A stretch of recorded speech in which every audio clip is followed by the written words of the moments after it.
ഓം ശ്രീ സായിരാം. എല്ലാവർക്കും നമസ്കാരം. അപരോക്ഷ അനുഭൂതി തുടർന്ന് നോക്കാം. ശ്രീഹരിം പരമാനന്ദം ഉപദേഷ്ടാരമീശ്വരം വ്യാപകം സർവലോകാനാം കാരണം തം നമാമ്യഹം. കഴിഞ്ഞ ദിവസം നമ്മൾ 38ാമത്തെ ശ്ലോകമാണ് തുടങ്ങിയത്. എന്താണ് ആ ശ്ലോകം എന്നൂടെ ചൊല്ലിയിട്ട് നമുക്ക് മുന്നോട്ട് പോകാം. പ്രോക്തോപി കർമ്മകാണ്ഡേന ഹ്യാത്മാ ദേഹാദ്വിലക്ഷണഃ നിത്യശ്ച തദ്ഫലം ഭുങ്ക്തേ ദേഹപാദാദനന്തരം.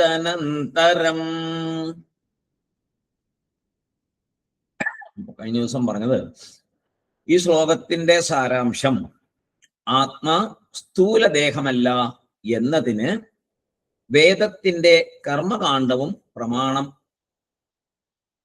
ആകുന്നു എന്നുള്ളതാണ് പറഞ്ഞത്. അതിനെക്കുറിച്ച് നമ്മൾ കൂടുതൽ പല കാര്യങ്ങളും നമ്മൾ പറഞ്ഞു.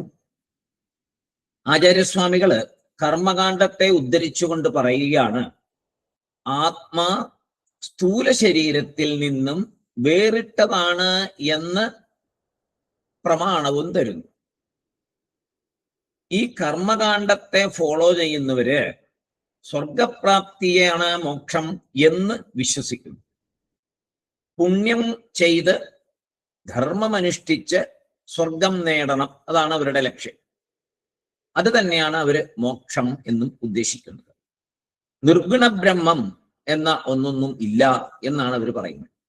നാം കർമ്മകാണ്ഡത്തെയും കടക്കണം, അതാണ് നമ്മൾ ചെയ്യേണ്ടത്. നമ്മൾ ആചാര്യസ്വാമിയെ ഫോളോ ചെയ്യുമ്പോൾ നമ്മൾ എന്ത് ചെയ്യണം? കർമ്മകാണ്ഡത്തിൽ കുടുങ്ങി കിടക്കരുത്, അവിടെ നിന്നും മുന്നോട്ട് വരണം. പക്ഷേ അതിന് കഴിയാത്തവര്, കർമ്മകാണ്ഡത്തെ അതിലും കടന്ന് മുന്നോട്ട് പോകാൻ കഴിയാത്തവര് മാനസികമായി ജന്മജന്മാന്തരങ്ങളായി അതുമായി ഇഴുകിച്ചേർന്നവർ, വളരെ ശ്രദ്ധിക്കേണ്ട ഒരു കാര്യമാണ്. കർമ്മകാണ്ഡവുമായി മാനസികമായി ജന്മജന്മാന്തരങ്ങളായിട്ട് ഇഴുകിച്ചേർന്നവർ കർമ്മം കൊണ്ടാണ് മോക്ഷം എന്നവർ വാദിച്ചുകൊണ്ടേ ഇരിക്കും. നമുക്ക് അവരെ മാറ്റാൻ പറ്റില്ല. അവർ പറയുന്നു, സൂക്ഷ്മ ശരീരത്തെ ആത്മാവിൽ നിന്ന് പിരിക്കാൻ പറ്റില്ല എന്നാണ് അവരുടെ വാദം. സൂക്ഷ്മ ശരീരത്തെ ആത്മാവിൽ നിന്ന് പിരിക്കാൻ പറ്റില്ല, അതുകൊണ്ട് കർമ്മം കൊണ്ട് തന്നെയാണ് മോക്ഷം എന്ന് പറഞ്ഞാണ് അവർ വാദിക്കുന്നത്. വളരെ ശ്രദ്ധിക്കണം. അവരെന്താ പറയുന്നത്? സൂക്ഷ്മ ശരീരത്തെ ആത്മാവിൽ നിന്ന് പിരിക്കാൻ പറ്റില്ല എന്ന്. നമ്മൾ അവരോട് പറയണം, നിനക്ക് സ്ഥൂല ശരീരത്തെയും സൂക്ഷ്മ ശരീരത്തെയും പിരിക്കാൻ പറ്റുന്നുണ്ടല്ലോ. നമ്മളോട് എന്തായാലും പറഞ്ഞേ, ആത്മാവിനെ, അതായത് സൂക്ഷ്മ ശരീരത്തിൽ നിന്ന് ആത്മാവിനെ പിരിക്കാൻ പറ്റില്ല എന്നാണ് അവർ പറയുന്നത്. അപ്പൊ നമ്മൾ അവിടെ തിരിച്ചവരോട് പറയണം, നിങ്ങൾക്ക് സ്ഥൂല ശരീരത്തെയും സൂക്ഷ്മ ശരീരത്തെയും പിരിക്കാൻ പറ്റുന്നുണ്ടല്ലോ.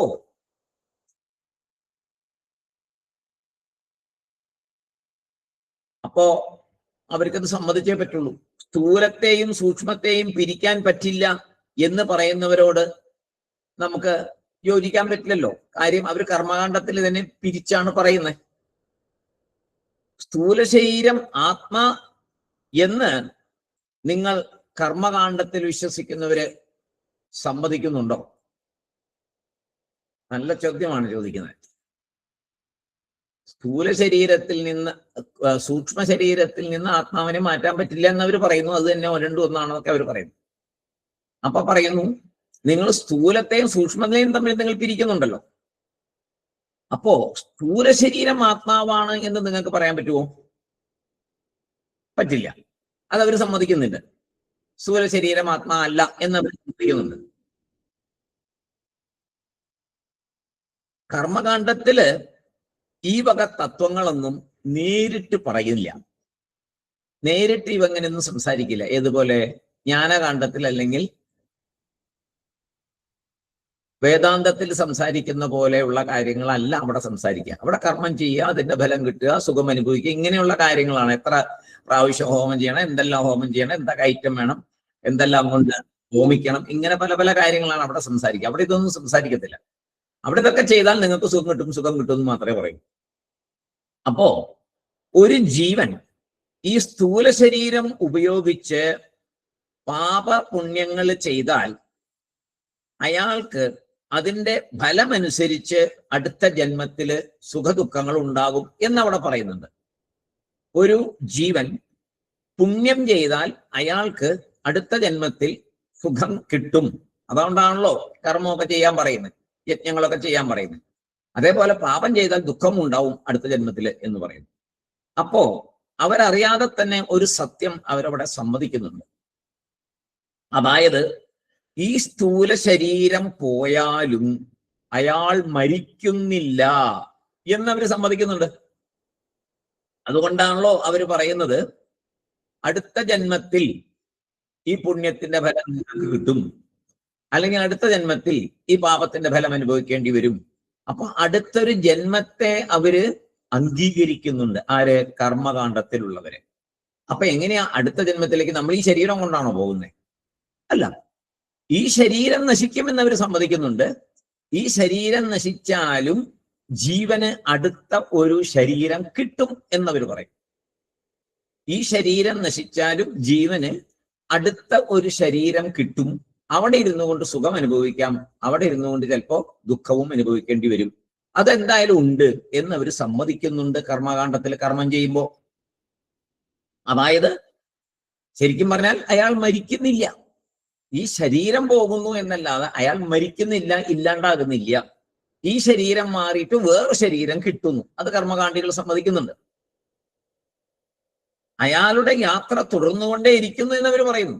ജന്മജന്മാന്തരങ്ങൾ എന്ന് പറയുമ്പോൾ തുടർന്നുകൊണ്ടേ ഇരിക്കുന്നു എന്നുള്ള ഉറപ്പല്ലേ?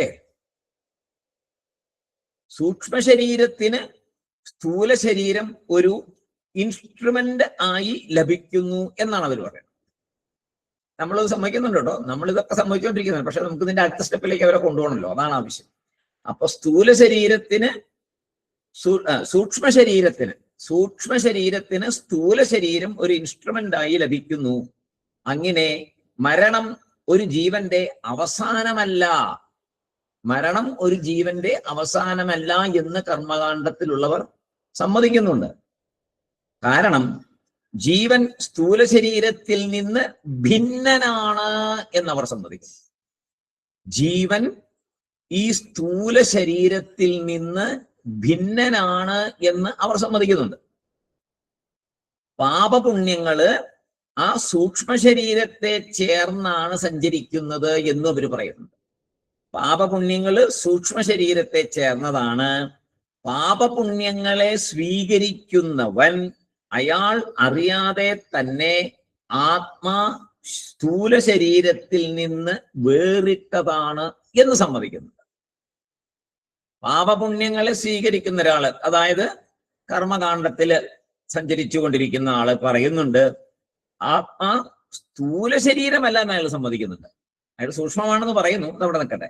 സ്ഥൂല ശരീരമല്ല, അതിൽ നിന്ന് വേറിട്ടതാണെന്ന് സമ്മതിക്കുന്നുണ്ട്. സ്ഥൂല ശരീരത്തിൽ നിന്ന് വേറിട്ടതാണ് ആത്മാ എന്ന് അയാൾ സമ്മതിക്കുന്നുണ്ട്.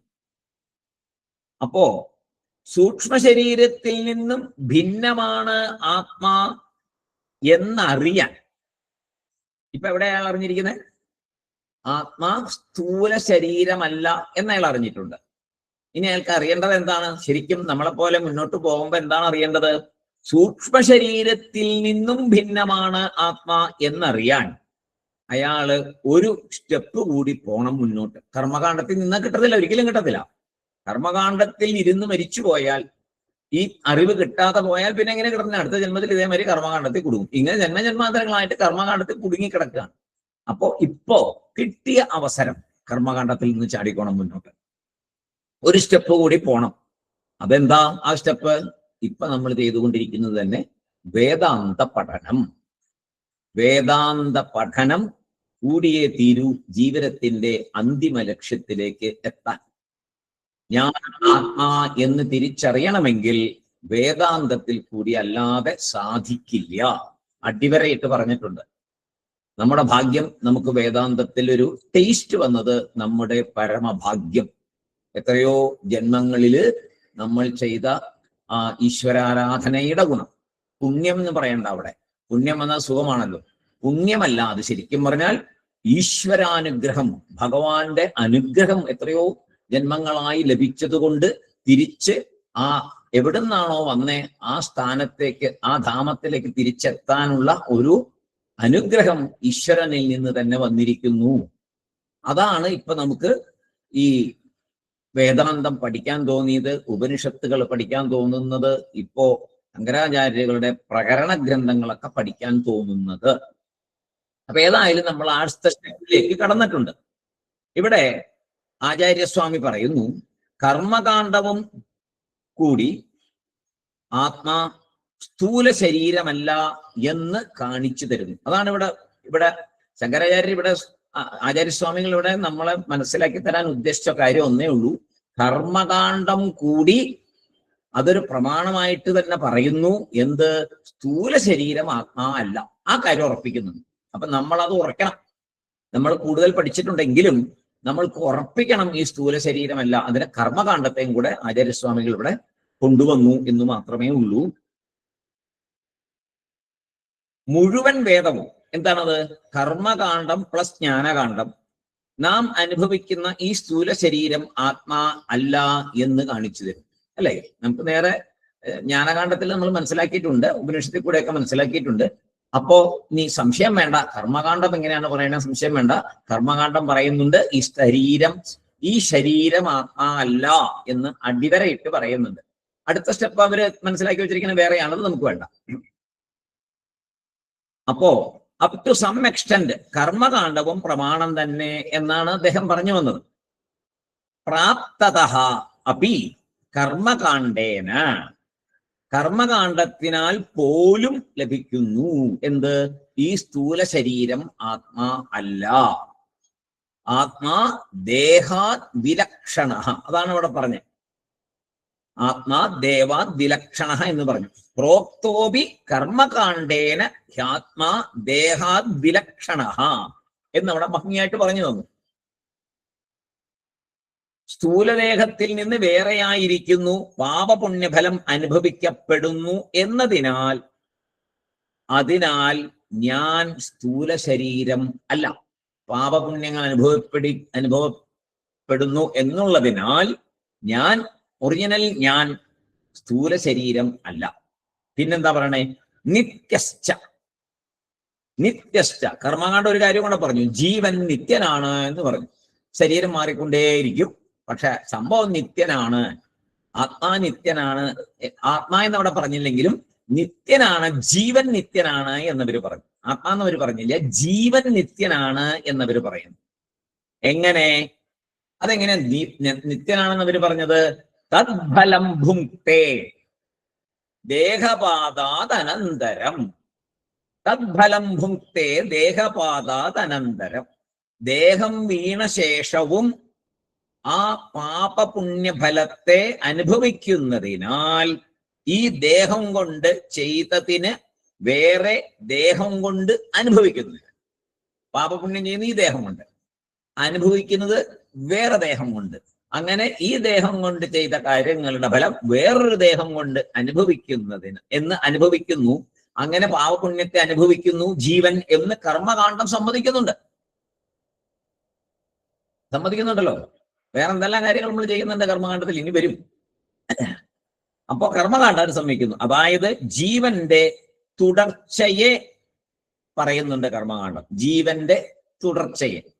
മരിക്കില്ല, മരണമില്ല.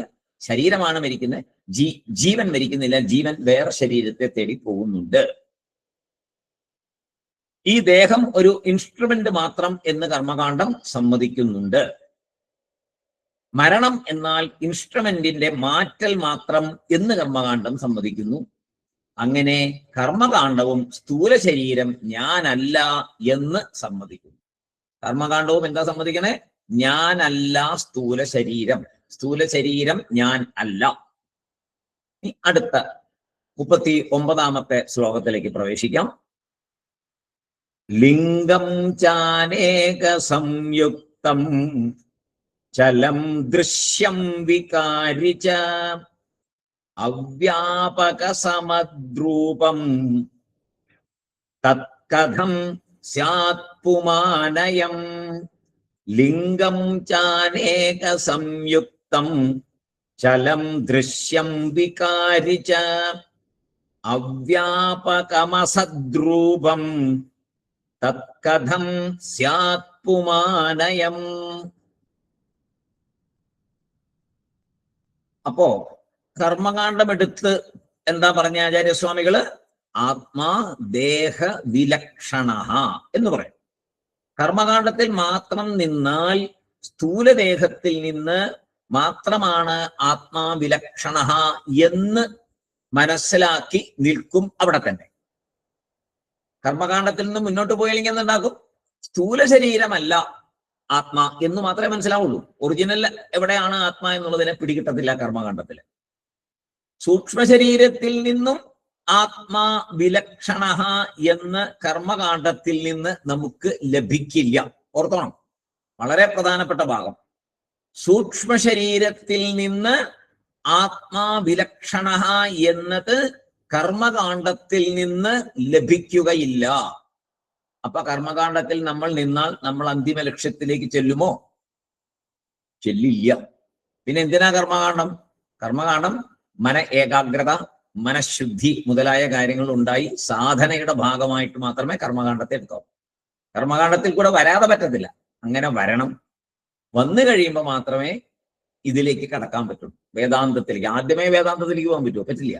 കർമ്മകാണ്ഡത്തിൽ കൂടി വന്ന് വന്ന് വന്ന് വന്ന് വിചാരം ചെയ്ത് ശരിയാണോ, അവിടെ പറയുന്ന കാര്യങ്ങൾ ശരിയാണോ നോക്കി വന്ന് സറണ്ടർ ചെയ്യാൻ പഠിക്കണം. മനസ്സിനെ സറണ്ടർ ചെയ്യണം. ഗീതയിൽ പറഞ്ഞ പോലെ എന്താ പറയാ, കർമ്മഫല ത്യാഗം പഠിക്കണം. പല കാര്യങ്ങൾ അങ്ങനെ ചെയ്തു വന്ന് കർമ്മകാണ്ഡത്തിൽ നിന്ന് പുറത്തേക്ക് ചാടി ജ്ഞാനകാണ്ഡത്തിലേക്ക് എത്തണം. കാരണം കർമ്മകാണ്ഡത്തിൽ നിന്നാൽ, ആചാര്യസ്വാമി പ്രത്യേകം പറയുന്നു, അവിടെ നിന്നാൽ ഒരിക്കലും സൂക്ഷ്മ ശരീരത്തിൽ നിന്നും വേറെയാണ് ആത്മാ. സ്ഥൂലമല്ല എന്ന് മനസ്സിലാവും, പക്ഷെ സൂക്ഷ്മത്തിൽ നിന്ന് കടക്കാൻ എളുപ്പമല്ല, ഭയങ്കര ബുദ്ധിമുട്ടാണ്. സൂക്ഷ്മ ശരീരത്തിൽ അവിടെ നിന്നുകൊണ്ട് അതാണ് ആത്മാ എന്ന് നമ്മൾ വിചാരിക്കും. ഇപ്പൊ നമ്മൾ വിചാരിച്ചുകൊണ്ടിരിക്കുന്നത് തന്നെ. കർമ്മകാണ്ഡം മുഴുവനും പാപ പുണ്യ ധർമ്മ അധർമ്മവുമായി ബന്ധപ്പെടുത്തി, സൂക്ഷ്മ ശരീരത്തെ ബന്ധപ്പെടുത്തി അവിടെ തീരുന്നു. അല്ലെ? എന്താ കർമ്മകാണ്ഡത്തിൽ പറയുന്നത്? പാപം പുണ്യം, ധർമ്മം അധർമ്മം, ഈ കാര്യങ്ങൾ എവിടെ പറയുള്ളൂ. പാപം ചെയ്യരുത് കേട്ടോ, അടുത്ത ജന്മത്തില് ദുഃഖം അനുഭവിക്കേണ്ടി വരും. ധാരാളം പുണ്യം ചെയ്യണം കേട്ടോ, അടുത്ത ജന്മത്തില് നല്ല ജന്മം കിട്ടും, സുഖമായിട്ട് ജീവിക്കാം. ധർമ്മമായിട്ടേ പ്രവർത്തിക്കാവൂ കേട്ടോ, 7 തലമുറയ്ക്ക് ധർമ്മത്തിന്റെ ഗുണമുണ്ടാവും. അപ്പോ പിന്നെയും പോവാനാ പറയുന്നത്, ഇഷ്ടം പോലെ മുന്നോട്ട്. പിന്നെ എന്താ പറയണേ? എത്രയും ജന്മങ്ങളുണ്ടോ അത്രയും ജന്മങ്ങൾ നിങ്ങൾ സുഖമായിട്ട് ജീവിക്കും. അതാണ് ധർമ്മമായിട്ടേ ചെയ്യാവൂ. അധർമ്മിയാണെങ്കിലോ നിങ്ങൾക്ക് ചിലപ്പോൾ ഇനി മനുഷ്യജന്മം കിട്ടിക്കൊള്ളുന്നില്ല എന്നൊക്കെ പറയും. അപ്പോ അവിടെയൊക്കെ പറയണ എന്താണ്? 2 കാര്യമുള്ളൂ. ഒന്ന് ഈ ജന്മം, പിന്നെ അടുത്ത ജന്മം. ജീവൻ ഇവിടെ നിന്ന് ഈ ശരീരം വിട്ടു പോകുന്ന അടുത്ത ശരീരം. അപ്പൊ ആത്മാ എന്നും പറഞ്ഞ സർവദാക്ഷിയായ ഒരു ആത്മാവിനെ അവിടെ മിണ്ടില്ല, അതൊന്നും അവിടെ പറയത്തില്ല. അപ്പൊ അവിടെ കുടുങ്ങിക്കിടക്കരുത്. ഇനി വീണ്ടും ഈ സൂക്ഷ്മ ശരീരം സ്ഥൂല ശരീരം സ്വീകരിക്കുന്നുണ്ട്, ഇല്ലേ? അവരുടെ പക്ഷത്തിൽ തന്നെ സൂക്ഷ്മ ശരീരം സ്ഥൂല ശരീരത്തെ സ്വീകരിക്കും. അപ്പൊ നാം വിചാരിക്കും ഈ സൂക്ഷ്മ ശരീരമാണ് ആത്മാ. ഏറ്റവും അധികം തെറ്റിദ്ധാരണ ഉണ്ടാകുന്ന സ്ഥലമാണ്. സൂക്ഷ്മ ശരീരം ഈ സ്ഥൂല ശരീരത്തെ വിടും, അടുത്ത ഒരു സ്ഥൂല ശരീരത്തെ സ്വീകരിക്കും. അപ്പൊ നമ്മൾ എന്ത് വിചാരിച്ചു? ആത്മാ, അതാണ് ആത്മാ എന്ന് വിചാരിച്ചു. ഏത്? ഈ സൂക്ഷ്മ ശരീരമാണ് ആത്മാ എന്ന് നമ്മുടെ മനസ്സിൽ അങ്ങ് തോതി കിടക്കുക. നമ്മൾ വിചാരിച്ചിരിക്കുന്നു സൂക്ഷ്മ ശരീരമാണ് ആത്മ. 2 ഉള്ളൂ നമുക്ക്, ഒന്ന് സ്ഥൂലം ഒന്ന് സൂക്ഷ്മം. അപ്പൊ സൂക്ഷ്മ ശരീരം തന്നെ ആത്മ എന്നാണ് നമ്മളിപ്പോ വിചാരിച്ചിരിക്കുന്നത്. അവിടെ തന്നെ നിൽക്കും, നമ്മൾ അവിടെ നിന്ന് പോകത്തില്ല മുന്നോട്ട്. അതിനാൽ ആചാര്യസ്വാമികൾ ഇവിടെ സൂക്ഷ്മ ശരീരവും അല്ല ആത്മാ, അതിൽ നിന്നും ഭിന്നമാണ് എന്ന് പറഞ്ഞു തരുന്നു. വളരെ പ്രധാനപ്പെട്ട മനസ്സിലാക്കേണ്ട, ഏറ്റവും അടിവരയിട്ട് മനസ്സിലാക്കേണ്ട കാര്യം ആചാര്യസ്വാമി ഇവിടെ പറയുന്നത് സൂക്ഷ്മ ശരീരവും ആത്മാ അല്ല. നമ്മൾ പണ്ട് വേറെ പല രീതിയിലും പഠിച്ചിട്ടുണ്ട്, എന്നാലും ഈ ഒരു അപരോക്ഷാനുഭൂതിയിൽ ഈ വഴി കൂടെ വരുമ്പോൾ ഒന്നുകൂടെ ഉറപ്പിക്കാനാണ്. എല്ലാ തടസ്സങ്ങളെയും മാറ്റാനാണല്ലോ അപരോക്ഷാനുഭൂതി. ഇതൊരു വലിയൊരു തടസ്സമാണ്. സൂക്ഷ്മ ശരീരമാണ് ആത്മാ എന്ന് നമ്മൾ വിചാരിച്ചിരിക്കുന്നു. നമ്മളെല്ലാം അങ്ങനെ വിചാരിച്ചിരിക്കുന്നു, ആത്മാ ആത്മാ. ഈ ശരീരം വിട്ടാലും ഞാൻ അപ്പൊ ഈ വേറൊരു ശരീരം സ്വീകരിക്കും, ശരീരം സ്വീകരിക്കുന്ന ആത്മാവെന്നാ വിചാരിച്ചിരിക്കുന്നു. അവിടെയാണ് പ്രശ്നം. അത് വരും. ഇനി ആചാര്യസ്വാമി തന്നെ ക്ലിയർ ആക്കി തരും. അപ്പോ ഭിന്നമാണ് എന്നിവിടെ പറഞ്ഞു തരികയാണ്. ഈ ശ്ലോകത്തിൽ ആചാര്യസ്വാമി പറഞ്ഞു തരുന്നുണ്ട്. അതിൽ നിന്നും സൂക്ഷ്മ ശരീരത്തിൽ നിന്നും ഭിന്നമാണ് എന്ന്. അതെങ്ങനെയെന്ന് നോക്കാം. സൂക്ഷ്മ ശരീരത്തിന്റെ ചില തന്മകളെ പറയും. സൂക്ഷ്മ ശരീര ഒറിജിനലി എന്താണ് സൂക്ഷ്മ ശരീരം എന്ന് ആചാര്യസ്വാമി ഇപ്പൊ പറയും. എന്നിട്ട് പറയുന്നു, ഇങ്ങനെയുള്ള സ്വഭാവത്തോടു കൂടിയ സൂക്ഷ്മ ശരീരം എങ്ങനെ ആത്മാവാകും എന്ന് ചോദിക്കും. നമ്മളോട് ചോദിക്കും. ആദ്യം നമുക്ക് സൂക്ഷ്മ ശരീരത്തിന്റെ എന്താ പറയാ, അതിന്റെ ലക്ഷണങ്ങളെയൊക്കെ ഭംഗിയായിട്ട് പറയും, ഇന്നതാണ് എന്ന് പറയും. എന്നിട്ട് പറയും, ഇങ്ങനെയുള്ള ഒരാള് എങ്ങനെ മറ്റേ ആളാകും ചോദിക്കും. ഇങ്ങനെയുള്ള സൂക്ഷ്മ ശരീരം എങ്ങനെ ആത്മാവാകും, അവിടുത്തെ ലക്ഷണങ്ങൾ വേറെയല്ലേ എന്ന് പറയും. അത് നമ്മൾ ഉൾക്കൊള്ളണം. അവിടെയാണ് കാര്യം. നമ്മൾ ഉൾക്കൊള്ളുന്നതിലാണ് കാര്യം.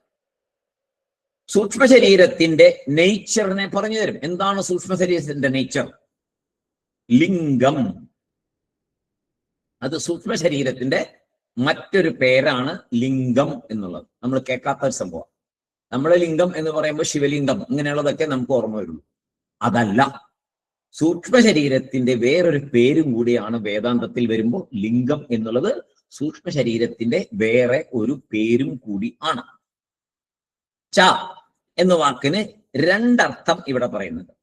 ഇവിടെ ച അതായത് ലിംഗം ച അനേക സംയുക്തം. ലിംഗം ച അനേക സംയുക്തം എന്നുള്ളതിൽ ലിംഗം ച അനേക സംയുക്തം. അപ്പൊ ആ ച എന്നുള്ളതിന് രണ്ടർത്ഥം ഇവിടെ ആചാര്യസ്വാമി പറയുന്നുണ്ട്. എങ്ങനെയാണോ സ്ഥൂല ശരീരവും ആത്മാവും വേറെ എന്ന് മനസ്സിലാക്കിയത്, സ്ഥൂല ശരീരവും ആത്മാവും വേറെ എന്ന് മനസ്സിലാക്കിയത്, അതുപോലെ ലിംഗശരീരവും വേറെ എന്ന് മനസ്സിലാക്കണം. അതൊന്ന്. ഇനി ചായ്ക്ക് മറ്റൊരർത്ഥം, കാരണശരീരവും ലിംഗശരീരവും കാരണശരീരവും ആത്മാവിൽ നിന്ന് വേറിട്ട് നിൽക്കുന്നു എന്ന് മനസ്സിലാക്കണം. അപ്പൊ കാരണത്തെയും കൂടെ ഇവിടെ ഒരു ചായ്ക്കകത്ത് ഒതുക്കി നോക്കുന്നുണ്ട് ആചാര്യസ്വാമികൾ. സൂക്ഷ്മ ശരീരം എങ്ങനെയുള്ളതാണ്, അതാണ് ഇനിയിപ്പോ മനസ്സിലാക്കേണ്ടത്. സൂക്ഷ്മ ശരീരം എങ്ങനെയുള്ളതാണ്? അനേക സംയുക്തം. വളരെ പ്രധാനപ്പെട്ടത്. അനേക സംയുക്തം ആണ് സൂക്ഷ്മ ശരീരം. അതായത് പല അവയവങ്ങളോട് കൂടിയതാണ് സൂക്ഷ്മ ശരീരം. സ്ഥൂല ശരീരം എന്തൊക്കെ അവയവമുണ്ട്? കണ്ണ്, ചെവി, മൂക്ക്, കാല്, കയ്യ്, തല, ഇല്ലേ? ധാരാളം അവയവങ്ങളുണ്ടല്ലോ സ്ഥൂല ശരീരത്തില്. സൂക്ഷ്മ ശരീരത്തിൽ നമ്മൾ അങ്ങനെ ചിന്തിച്ചിട്ടുണ്ടോ? ഒറ്റടിക്ക് ചിന്തിച്ചു കാണും, പക്ഷെ വിശദമായിട്ട് ചിന്തിച്ചിട്ടുണ്ടോ? എന്തൊക്കെ അവയവങ്ങളുണ്ട് സൂക്ഷ്മ ശരീരത്തിനെന്ന് നോർമലി നമ്മൾ ചിന്തിക്കില്ല. അപ്പോ 5 ജ്ഞാനേന്ദ്രിയം, 5 കർമ്മേന്ദ്രിയം, 5 പ്രാണൻ, മനസ്സ്, ബുദ്ധി, ചിത്തം, അഹങ്കാരം 4 എണ്ണം. അങ്ങനെ 19 അംഗങ്ങളോട് കൂടിയതാണ്, 19 അവയവങ്ങളോട് കൂടിയതാണ് സൂക്ഷ്മ ശരീരം. അപ്പൊ ഇപ്പോൾ അതിനെക്കാട്ടിലും കൂടുതൽ ഭയങ്കരനാണ് അല്ലെ? സ്ഥൂല ശരീരത്തിന് അത്രയാണോ ഇല്ലെന്ന് തോന്നുന്നു. എണ്ണിക്കഴിഞ്ഞാൽ കാണുമോ? അത്ര കാണത്തില്ല. പക്ഷെ ഇവിടെയോ 5 ജ്ഞാനേന്ദ്രിയം, 5 കർമ്മേന്ദ്രിയം, 5 പ്രാണൻ, മനസ്സ്, ബുദ്ധി, ചിത്തം, അഹങ്കാരം, 19. ഇത് ഒരു കൂട്ടമായിട്ടിരിക്കുകയാണ്. വളരെ ശ്രദ്ധയോടെ കേൾക്കണേ. ഇതൊരു കൂട്ടമായിട്ടാണ് ഇരിക്കുന്നത്. ഇങ്ങനെ ഒന്നായിട്ടിരിക്കുമ്പോൾ അത് സൂക്ഷ്മ ശരീരം. ഇതെല്ലാം കൂടി ഒന്നായിട്ടിരിക്കുമ്പോൾ സൂക്ഷ്മ ശരീരം. അതിനെ ഓരോന്നായിട്ട് പിരിച്ചാൽ പിന്നെ അവിടെ സൂക്ഷ്മ ശരീരം ഇല്ല. ഓരോന്നായിട്ട് പിരിച്ചാൽ സൂക്ഷ്മ ശരീരമില്ല. ഒന്നിച്ചിരിക്കുമ്പോഴേ സൂക്ഷ്മ ശരീരം ഉള്ളൂ. അതായത് ഒരു പൂവ്, ആ പൂവിനെ അതിന്റെ ഇതകളെല്ലാം മാറ്റിയാൽ പിന്നെ അതിനെ പൂവെന്ന് വിളിക്കുമോ? വിളിക്കില്ല. പൂവിന്റെ ഇതളുകളെ മാറ്റിക്കഴിഞ്ഞാൽ ആ പൂവ് അവിടെ ബാക്കി നിൽക്കുന്നതിനെ പൂവെന്ന് വിളിക്കില്ല. പൂവ് എന്ന് വിളിക്കുമ്പോൾ ആ ഇതളുകളോട് കൂടി ഒന്നിച്ച് നിൽക്കുമ്പോഴാണ് ഒരു പൂവ്. ഇതളുകളെ മാറ്റിക്കഴിഞ്ഞാൽ അതിനെ പൂവെന്ന് ആരും വിളിക്കാറില്ല. അതുപോലെ നമുക്ക് പലതും കാണാം. നമ്മുടെ ജീവിതത്തിൽ മുന്നോട്ട് നോക്കിയാൽ ധാരാളം എക്സാമ്പിൾ നമുക്ക് ഇങ്ങനെ നോക്കിയാൽ കാണാം. പല അംഗങ്ങളുടെ ചേർച്ചയായ സൂക്ഷ്മ ശരീരം, പല അംഗങ്ങളുടെ അംഗം മീൻസ് ഇവിടെ അവയവങ്ങൾ, ഇതിന്റെ ഒക്കെ ചേർച്ചയായ സൂക്ഷ്മ ശരീരം എങ്ങനെ ഞാൻ ആകും? എങ്ങനെയാ ഞാനാവുക? പലതിന്റെയും ചേർച്ചയാണ്. ആ ചേർച്ചയൊക്കെ മാറിപ്പോയാൽ അപ്പൊ ഞാൻ ഇല്ലാണ്ടാവില്ലേ? ഞാനുണ്ടല്ലോ, ഞാനുണ്ട്, എന്നുമുണ്ട് എന്നാ പറഞ്ഞിരിക്കുന്നത്. അപ്പോ സൂക്ഷ്മ ശരീരമാണെങ്കിൽ അതിനെ പിരിച്ചാൽ അത് ഇല്ലാണ്ടാവും. അപ്പോ ഞാനല്ല, ഉറപ്പാണ്. പിന്നെന്താ പറയുന്നത്? അനേക സംയുക്തം എന്നതിന് വേറൊരു രീതി കൂടെ പറയുന്നുണ്ട്. അനേക ദേഹ സംയുക്തം എന്നും കൂടെ പറയുന്നുണ്ട്. അതിനൊരു വേറൊരു മീനിങ് കൂടെ പറയാം. അനേക ദേഹ സംയുക്തം എന്ന്. അതായത് ഇങ്ങനെ മനസ്സിലാക്കിയാൽ പല ജന്മം പലതായി വരുന്നു. അനേക ദേഹ സംയുക്തം നമ്മൾ ദേഹം എന്നുള്ളതിനകത്ത് ചേർക്കുക. നമ്മൾ ചേർത്തിട്ട് അതിന്റെ മീനിങ് നോക്കുക. അനേക സംയുക്തം ലിംഗം ച അനേക സംയുക്തം എന്നുള്ളതില് അനേക ദേഹ സംയുക്തം എന്ന് ചേർത്ത് നോക്കിയാൽ പല ജന്മം പലതായി വരുന്നു. എങ്ങനെയാണത്? ദേവനായിട്ട് ജനിക്കാം, മനുഷ്യനായിട്ട് ജനിക്കാം, മൃഗമായിട്ട് ജനിക്കാം, അങ്ങനെ പലതും ജനിക്കാം. ഇപ്പോ ഒരു ഇതൊക്കെ പല ഉദാഹരണം പറയുമ്പോൾ പറയും, ഒരു വളരെ സ്നേഹമുള്ള ഒരാള്, ഒരു ഭൃത്യൻ, അയാൾക്ക് യജമാനനെ ഭയങ്കര സ്നേഹമായിരുന്നു. സ്നേഹം എന്ന് പറഞ്ഞാൽ എത്ര സേവിച്ചാൽ അയാൾക്ക് ചെയ്ത ഉപകാരത്തിന്, ആ ജോലിക്കാരന്, ആ വീട്ടിലുടമസ്ഥൻ ചെയ്ത ഉപകാരത്തിന് ഇയാൾക്ക് എത്ര അങ്ങോട്ട് ചെയ്തിട്ടും മതിയാവുന്നില്ല. അത്രയും ഉപകാരം സ്വീകരിച്ചിട്ടുണ്ട്. അപ്പോ ഇയാളുടെ മനസ്സിൽ എങ്ങനെയെങ്കിലും എനിക്ക് അദ്ദേഹത്തെ സേവിക്കണം, ഈ ജന്മമല്ല അടുത്ത ജന്മം 10 ജന്മം ഉണ്ടെങ്കിൽ അത് മുഴുവൻ എനിക്ക് അദ്ദേഹത്തെ സേവിക്കണം എന്നൊരു ചിന്ത വരും. അത് മാത്രമായിരുന്നല്ല ചിന്ത. അയാൾ വേറെ ഒന്നും പ്രത്യേകിച്ച് ചെയ്തിട്ടില്ല.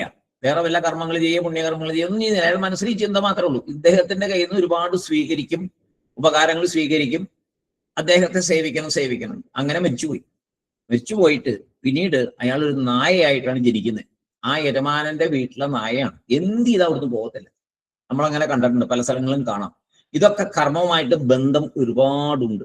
നമ്മൾ പ്രതീക്ഷിക്കാത്ത ചില ജീവികളൊക്കെ നമ്മുടെ അവിടെ വരും. എന്ത് ചെയ്താലും പോകത്തില്ല. കുറെ കാലം അവിടെ കിടന്ന് ചിലപ്പം കഴിച്ചു പോകും. എനിക്കൊക്കെ ധാരാളം അനുഭവമുണ്ട്. ചില ജീവികളും വരും, വന്ന് കുറച്ച് നാൾ ഇവിടെ ഉണ്ടാവും, നമ്മൾ ഭക്ഷണം കൊടുക്കും, കഴിക്കും, പിന്നെ മരിച്ചു പോകും. അല്ലെങ്കിൽ കുറച്ച് നാൾ കഴിയുമ്പോൾ പോവും. അങ്ങനെയൊക്കെ ഉണ്ടാവും. ഇതിനൊക്കെ ഈ പ്രകൃതിയിൽ എല്ലാത്തിനും കാരണമാണ്. വെറുതെ ഒന്നും സംഭവിക്കില്ല ഇവിടെ. ചുമ്മാ ഇവിടെ യാതൊന്നും സംഭവിക്കില്ല, ഒരു സംശയം വിചാരിക്കണ്ട. അപ്പൊ അങ്ങനെ ആ വീട്ടില് നായയായിട്ട് അങ്ങനെ പലതരത്തിലുള്ള ജീവികളും, ഇപ്പൊ ജീവികളെ ആക്രമിക്കുന്നതിനൊക്കെ എല്ലാത്തിന്റെ പുറകിലും ഒരു തത്വമുണ്ട്. അത് സംശയമില്ലാത്ത കാര്യമാണ്. അതാണ് ഭാരതത്തിന്റെ ഏറ്റവും വലിയ മഹിമയും ഭാരത സംസ്കാരത്തിന്റെയും വേദത്തിന്റെയും ആഴങ്ങൾ അതിലാണ്. ഇവിടെ വെറുതെ ഒന്നും സംഭവിക്കുന്നില്ല എന്നുള്ളതാണ്. പക്ഷെ അത് അങ്ങനെ ചുമ്മാ ആരോടും പറഞ്ഞായിട്ട് മനസ്സിലാവത്തില്ല. അപ്പോ പല ജന്മം പലതായിട്ട് വരുന്നു. ദേവൻ, മനുഷ്യൻ, മൃഗൻ, അങ്ങനെയുള്ള സൂക്ഷ്മ ശരീരം എങ്ങനെ ഞാനാകും? ആകാൻ പറ്റില്ല. അറിയാലോ, നമുക്ക് ചിന്തിച്ചറിയാലോ. ആനന്ദം, സച്ചിത് ആനന്ദമാണോ അത്? അല്ല. അപ്പൊ അങ്ങനെ ആകാൻ പറ്റില്ല. പിന്നെയോ ചലം, അടുത്തത്. അപ്പൊ ആദ്യത്തത് പറഞ്ഞു, അനേക സംയുക്തം പറഞ്ഞു. പിന്നെ ചലം, ദൃശ്യം, വികാരി, ഇങ്ങനെ പറയുന്നുണ്ട്. ചലം, സൂക്ഷ്മ ശരീരം എപ്പോഴും ചഞ്ചല സ്വരൂപിയാണ്. എപ്പോഴും ചഞ്ചലമാണ്, ചഞ്ചലമായിട്ടിരിക്കുകയാണ് എപ്പോഴും. മനസ്സ് പ്രധാനമായിരിക്കുന്നതിനാൽ മനഃപ്രധാനത്വാത് എന്നൊരു വാക്കും കൂടെ പറയും. അതുകൊണ്ട് ചലം ആണ്. സൂക്ഷ്മ ശരീരം എപ്പോഴും ചഞ്ചലമാണ്. കാരണം സൂക്ഷ്മ ശരീരത്തിന്റെ പ്രധാന ഘടകം മനസ്സാണ്.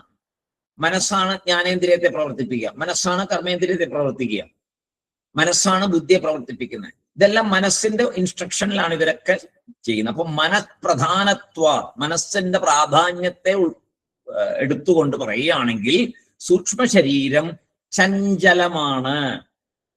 ചലം. പിന്നെയോ ദൃശ്യം. ഇത് വളരെ പ്രധാനപ്പെട്ട വേറൊരു ഭാഗം, ദൃശ്യം.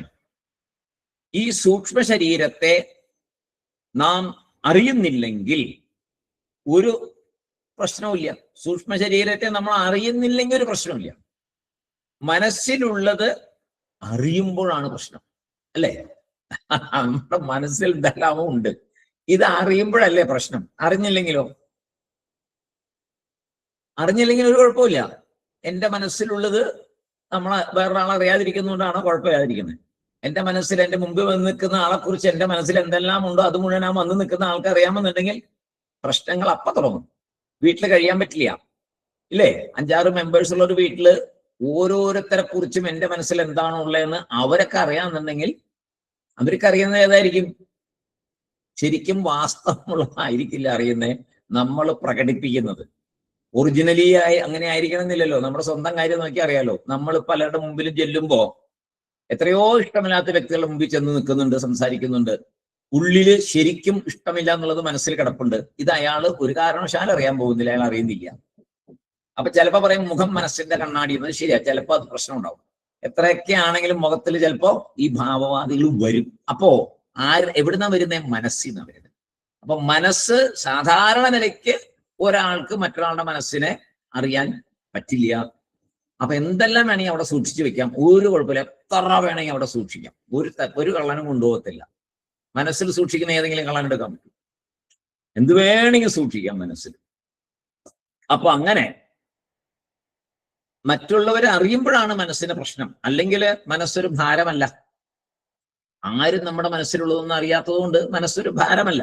അറിയുമ്പോഴോ അത് വലിയ സ്ഫോടനങ്ങൾ ഉണ്ടാക്കും, പ്രശ്നങ്ങൾ ഉണ്ടാക്കും, കുടുംബ കലഹങ്ങൾ ഉണ്ടാക്കും, ഒരുപാട് പ്രശ്നങ്ങൾ ഉണ്ടാക്കും. അപ്പോ മനസ്സിനകത്ത് ഒന്നുമില്ലാതിരുന്നാൽ സുഖമായി, അതാണ് മോക്ഷം. മനസ്സെന്ന് പറഞ്ഞ സംഭവമേ അവിടെ ഇല്ലാതിരിക്കുക. അതിനകത്ത് ഒന്നും സൂക്ഷിക്കണ്ട, ഒരു കാര്യവും സൂക്ഷിക്കണ്ട, എല്ലാം വിട്ടേക്ക്, ഒന്നും സൂക്ഷിക്കണ്ട. അപ്പൊ എന്തായി? അതാണ് മോക്ഷം. ദൃശ്യം എന്നാൽ ഇവിടെ അതായത് അത് അതിനെ തന്നെ നോക്കിയിരിക്കുന്നു എന്നാ പറയുന്നത്. അത് അതിനെ തന്നെ നോക്കിയിരിക്കുന്നു, നമ്മൾ കണ്ണാടി നോക്കുന്ന പോലെ. എന്നാൽ അപ്പൊ എങ്ങനെ മോക്ഷം? മനസ്സ് ഞാൻ അല്ല എന്ന് മനസ്സിലാക്കണം. മനസ്സ് ഞാൻ അല്ല. എൻ്റെ മനസ്സില് ഞാൻ വിചാരിച്ചാലേ ഇവിടെ ചിന്തകൾ ഉണ്ടാകുള്ളൂ എന്ന് ഉറപ്പിക്കണം. ഒരു ചിന്തയും ഇല്ലാതിരിക്കാൻ പറ്റുമോ എന്നൊന്ന് ശ്രമിച്ചു നോക്കുക.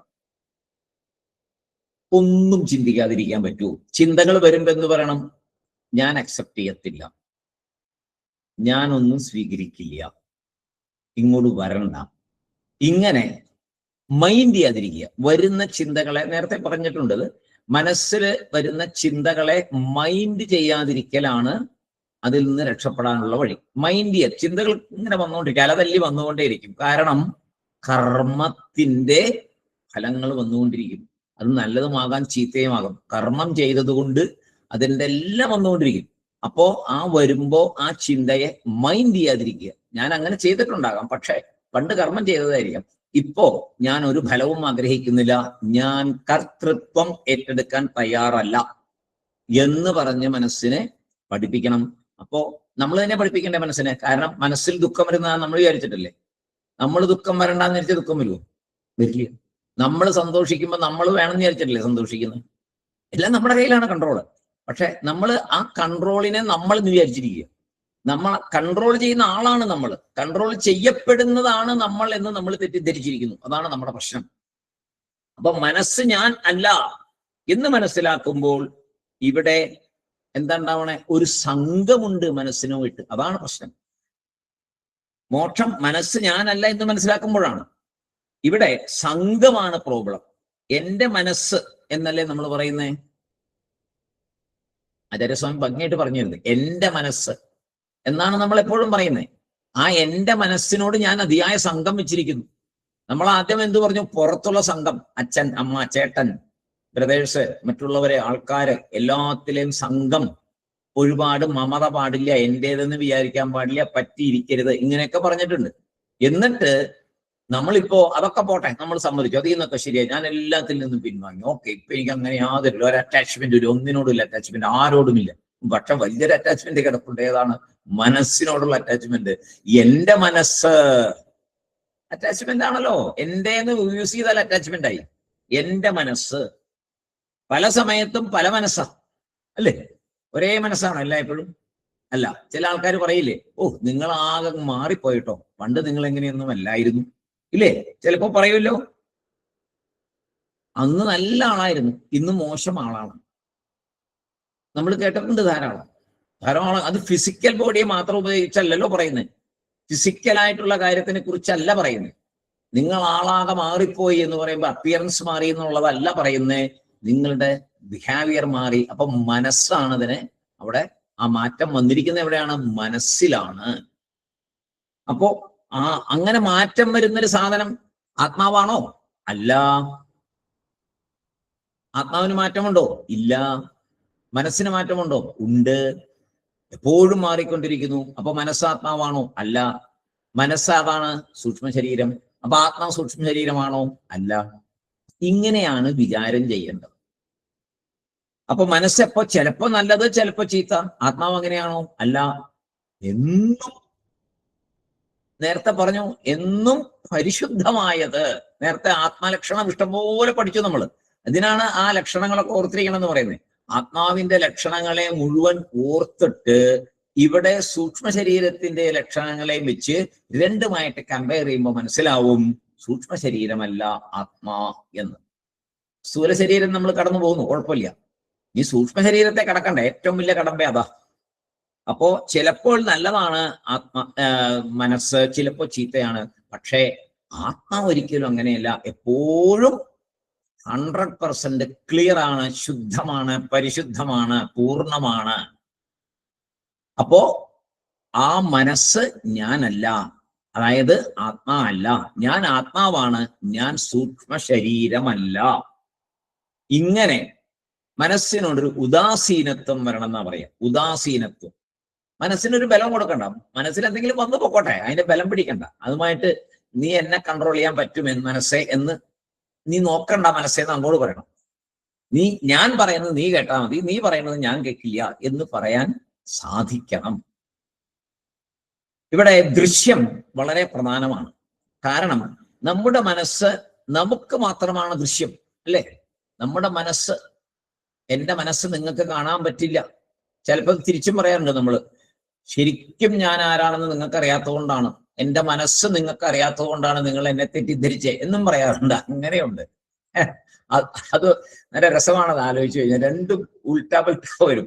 ഞാൻ ആലോചിച്ച് കഴിയുമ്പോൾ പറയും, എന്നെ ശരിക്കും എന്നെ ആരും മനസ്സിലാക്കുന്നില്ല എന്ന് പറയും, അല്ലേ? അങ്ങനെയുണ്ട്. ഭയങ്കര കംപ്ലൈന്റ് പറയും, എന്നെ ആരും, ഈ വീട്ടിൽ ആരും എന്നെ മനസ്സിലാക്കുന്നില്ല, ഈ ഓഫീസിൽ ആരും എന്നെ മനസ്സിലാക്കുന്നില്ല. എത്രയോ കേട്ടിട്ടുണ്ട് ഇത്, നമ്മൾ ധാരാളം കേട്ടിട്ടുണ്ട്, എല്ലാവരും കേട്ട് കാണും. അപ്പോ ഈ മനസ്സ് നമുക്ക് മാത്രമാണ് ദൃശ്യം, മറ്റൊരാൾക്ക് ദൃശ്യമല്ല. രഹസ്യ സ്വഭാവമുണ്ട് അതിന്. അതിനാൽ റിലേഷൻഷിപ്സ് ഇപ്പോൾ നന്നായിട്ടിരിക്കുന്നു. എന്തുകൊണ്ട്? ഈ രഹസ്യ സ്വഭാവം മനസ്സിനുള്ളത് കൊണ്ട്. അത് തന്നെയാണ് മനസ്സ് തന്നെ സംസാര കാരണം. ഒറ്റ കാര്യമുള്ളൂ, മനസ്സാണ് സംസാര കാരണം. വേറൊന്നും സംസാര കാരണമല്ല, മനസ്സാണ് സംസാര കാരണം. കംപ്ലീറ്റ് സുഖം, ദുഃഖം, വേദന എല്ലാം സംഭവിക്കുന്ന അവിടെയാണ്.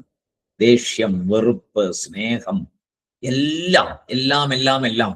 ശരിക്കും നമ്മൾ നന്നായിട്ട് ചിന്തിച്ചാൽ അറിയാം എങ്ങനെ സംസാരമുണ്ടായി നമുക്ക്. ഈ മനസ്സിലൂടെയാണ് സംസാരം ഉണ്ടാകുന്നത്. മിണ്ടാതെ ഇരുന്ന വല്ല സംസാരമുണ്ടോ? ഇല്ല. എപ്പോ? മനസ്സും കൂടെ അടങ്ങുന്ന സുഷുപ്തിയില് ഒരു സംസാരവുമില്ല. അവിടെ മനസ്സും കൂടെ അടങ്ങി സുഷുപ്തിയിൽ. അപ്പോ ആ മനസ്സ് തന്നെയാണ് സംസാരം. അതെങ്ങനെ ഞാനാകും? അതൊരിക്കലും ഞാനാകാൻ പറ്റില്ല. മനസ്സൊരിക്കലും ഞാനാകാൻ പറ്റില്ല. അടുത്തത് വികാരീച്ച എന്നതാണ്. അതിപ്പോ നമുക്ക് സമയമില്ല, 8:10. അടുത്ത ദിവസം നമുക്ക് അതും കൂടെ നോക്കാം. 1-2 വാക്കുകൂടെ നോക്കാനുണ്ട്. വികാരി, അതായത് ലിംഗം ചാനേക സംയുക്തം നോക്കി, ചലം ദൃശ്യം നോക്കി. ഇനി വികാരീച്ച അവ്യാപകം അസദ്രൂപം തത്കഥം സ്യാത് പുമാനയം. ഇത്രയും ഭാഗങ്ങൾ നമുക്ക് അടുത്ത ദിവസം നോക്കാം. ഏറ്റവും രസകരമായ ഭാഗങ്ങളിൽ കൂടെയാണ് പോകുന്നത്.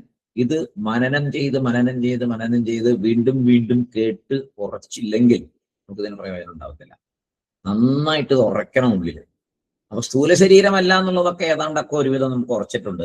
അടുത്തത് ആചാര്യസ്വാമിയുടെ സൂക്ഷ്മ ശരീരത്തെ കാര്യമായിട്ട് പിടിച്ചിരിക്കുന്നത് അതിൽ നിന്നൊരു മോചനം കിട്ടാനാണ്. ഇപ്പൊ നമ്മൾ പെട്ട് കിടക്കുന്നത് അവിടെയാണ് അല്ലേ? സൂക്ഷ്മ ശരീരത്തിനാണല്ലോ അടുത്ത ജന്മം കിട്ടുമെന്ന് പറഞ്ഞല്ലേ ബലികൾ ചെയ്യുന്നത്, ശ്രാദ്ധം ചെയ്യുന്നത്, എന്തെല്ലാം ചെയ്യുന്നു നമ്മളത് ചെയ്തുകൊണ്ടേയിരിക്കുന്നതുകൊണ്ട് അതിനോട് അറ്റാച്ച്ഡ് ആയിക്കൊണ്ടേയിരിക്കുന്നു. വീണ്ടും അറ്റാച്ച്ഡായി ചെയ്യാം, ശ്രാദ്ധം ചെയ്യാം, ബാഹുബലി ചെയ്യാം, എല്ലാം ചെയ്യാം. പക്ഷെ ഒരു സത്യം ഓർക്കണം, അവിടെ ആത്മാവിനല്ല ഇത് ചെയ്യുന്നത് നോക്കണം. അവിടെ ജീവൻ എന്ന ഭാഗത്തിനാണ് ചെയ്യുന്നത്. എപ്പോഴൊരിക്കൽ ആത്മാവായോ അവിടെ ആ ചിന്തയേ ഇല്ല. ഈ സൂക്ഷ്മ ശരീരം അവിടെ ഉണ്ട്. അതിനാണ് പറയുന്നത് ബലി കൊടുക്കുമ്പോൾ അത് വായു രൂപത്തിലാണ്.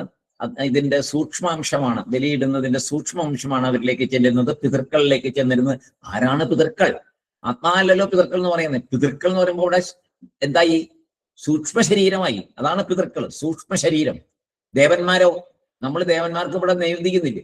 ഈ സൂക്ഷ്മ ശരീരത്തിനല്ലേ നൈവേദ്യമൊക്കെ പോകുന്നത്. സൂക്ഷ്മ ശരീരമായതുകൊണ്ടാണ്. അല്ലെങ്കിൽ അമ്പലത്തിൽ നൈവേദ്യിച്ചു കഴിഞ്ഞാൽ അവിടെ അമ്പലത്തിൽ ശുചിമുറിയൊക്കെ വേണം ഭഗവാന്. തിടപ്പള്ളിയുടെ അപ്പുറത്ത് മാറ്റിയിട്ട് ഒരു ശുചിമുറിയും കൂടെ വേണ്ടി വരും. അല്ലെങ്കിൽ ശ്രീകോവിലിന്റെ അപ്പുറം മാറിയിട്ട് ഒരു ശുചിമുറി വേണ്ടി വരും. കഴിക്കുന്നതെല്ലാം അല്ലേ ഭഗവാൻ കഴിക്കുന്നതാണല്ലോ വിശ്വാസം. കഴിച്ചാൽ തീർച്ചയായിട്ടും അതിനൊരു വിസർജ്യം കൂടെ ഉണ്ടാവുമല്ലോ. അതെന്താ ഉണ്ടാകാത്തത്? സൂക്ഷ്മ ശരീരത്തിലാണ് കൊടുക്കുന്നത്. സൂക്ഷ്മ ശരീരത്തിന് ഇതിന്റെ സൂക്ഷ്മാംശം മാത്രമേ ചെല്ലുള്ളൂ. അതിനങ്ങനെ പ്രശ്നമില്ല. സൂക്ഷ്മാംശമാണ്. പായസം കൊണ്ടുവച്ചാൽ അതിന്റെ സൂക്ഷ്മാംശമാണ് ഭഗവാന് നൈവേദ്യിക്കപ്പെടുന്നത്. ഭഗവാൻ സൂക്ഷ്മ ശരീര രൂപിയാണ്. അതേപോലെ പിതൃക്കൾ ഒരു സൂക്ഷ്മ ശരീര രൂപികളാണ്. അപ്പൊ ഈ സൂക്ഷ്മ ശരീരം എന്ന് പറയുമ്പോൾ ആത്മതത്വത്തിലേക്ക് എത്തിയിട്ടില്ല. ആത്മാ എന്ന് പറഞ്ഞാൽ പിന്നെ അവിടെ ഭഗവാനും ഇല്ല, ഞാനും ഇല്ല, നീയും ഇല്ല, ഒന്നുമില്ല. മൊത്തം എല്ലാം കൂടി ഒരേ ഒരു ശക്തി. അപ്പോ ഈശ്വരനെ ആത്മസ്വരൂപനായിട്ട് കാണണമെങ്കിൽ നമ്മൾ ആ തലത്തിലേക്ക് ഉയരണം. അതിനാണ് ജീവബ്രഹ്മ ഐക്യം എന്ന് പറയുന്നത്. ജീവബ്രഹ്മ ഐക്യം വരണമെങ്കിൽ കർമ്മകാണ്ഡത്തിൽ നിന്നാൽ ഒരിക്കലും ജീവബ്രഹ്മ ഐക്യം ഉണ്ടാകില്ല. എന്നും അമ്പലത്തിൽ പോയിക്കൊണ്ട് മരിച്ചാൽ പിന്നെ നടക്കുവോ? അപ്പൊ എന്താ കാണുന്നത്? വേറൊരാളായിട്ടാ കാണുന്നത്. അവിടെ ബ്രഹ്മത്തെ കാണുന്നു, നമ്മൾ ജീവനാവുന്നു. ജീവബ്രഹ്മ ഐക്യമായോ? ഇല്ല. അങ്ങനെ മുന്നോട്ട് പോകണമെങ്കിൽ ഇവിടെയും ഈശ്വരനെ കാണണം, അവിടെയും ഈശ്വരനെ കാണണം. അവർ എല്ലാ സ്ഥലത്തും കാണണം. അമ്പലത്തിൽ പോകണ്ടെന്നല്ല, അമ്പലത്തിൽ പോയി കാണുന്ന രീതിയിൽ വ്യത്യാസം വരണം. കർമ്മം ചെയ്യേണ്ടെന്നല്ല, കർമ്മം ചെയ്യുന്ന രീതിയിൽ മാറ്റം വരണം. രീതി മീൻസ് കർമ്മത്തെ ഉൾക്കൊള്ളുന്നതിൽ വ്യത്യാസം. അവനവൻ കർമ്മം ചെയ്യുമ്പോൾ ആ കർമ്മത്തെ ഉൾക്കൊള്ളും. മനസ്സിലൊരു സങ്കല്പം ഉണ്ടല്ലോ, ആ സങ്കല്പത്തിന് വ്യത്യാസം വരണം. അങ്ങനെ വന്നാൽ മാത്രമേ നമുക്ക് ഉദ്ദേശിച്ച ഫലം കിട്ടുകയുള്ളൂ, ആത്മസാക്ഷാത്കാരം ഉണ്ടാവുകയുള്ളൂ. എല്ലാവർക്കും നമസ്കാരം. അടുത്ത ദിവസം നമുക്ക് വീണ്ടും കാണാം. ഓം പൂർണ്ണമദ പൂർണ്ണമിദം പൂർണ്ണാത് പൂർണ്ണമുദിച്യത്തെ പൂർണ്ണസ്യ പൂർണ്ണമാദായ പൂർണ്ണമേവാവശിഷ്യത്തെ. ഓം ശാന്തി ശാന്തി ശാന്തി. ഹരി ഓം തത്സത്മാർപ്പണമസ്തു. എല്ലാവർക്കും Sai Ram. Thank you sir. Sai Ram sir. Sai Ram Sai Ram sir.